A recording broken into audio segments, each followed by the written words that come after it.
এবং আল্লাহর পক্ষ থেকে ক্ষমা ও সন্তুষ্টি, আর দুনিয়ার জীবনটা তো ধোঁকার সামগ্রী ছাড়া আর কিছুই নয়। ২১ তোমরা তোমাদের রবের পক্ষ থেকে ক্ষমা ও সেই জান্নাতের দিকে প্রতিযোগিতায় অবতীর্ণ হও, যার প্রশস্তটা আসমান ও জমিনের প্রশস্ততার মতো। তা প্রস্তুত করা হয়েছে যারা আল্লাহ ও তার রাসূলদের প্রতি ঈমান আনে তাদের জন্য। এটা আল্লাহর অনুগ্রহ, তিনি যাকে ইচ্ছা তা দান করেন, আর আল্লাহ মহা অনুগ্রহশীল।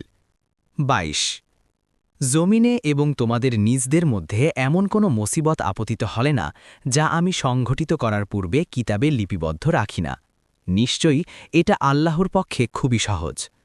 ২৩ যাতে তোমরা আফসোস না করো তার উপর যা তোমাদের থেকে হারিয়ে গেছে, এবং তোমরা উৎফুল্ল না হও তিনি তোমাদেরকে যা দিয়েছেন তার কারণে, আর আল্লাহ কোনো উদ্ধত ও অহংকারীকে পছন্দ করেন না।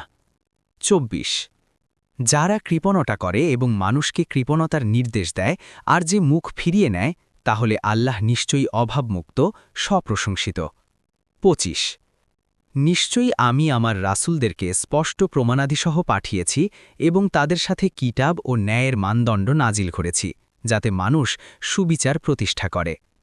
আমি আরও নাজিল করেছি লোহা, তাতে প্রচণ্ড শক্তি ও মানুষের জন্য বহু কল্যাণ রয়েছে, আর যাতে আল্লাহ জেনে নিতে পারেন কে না দেখেও তাকে ও তার রাসূলদেরকে সাহায্য করে।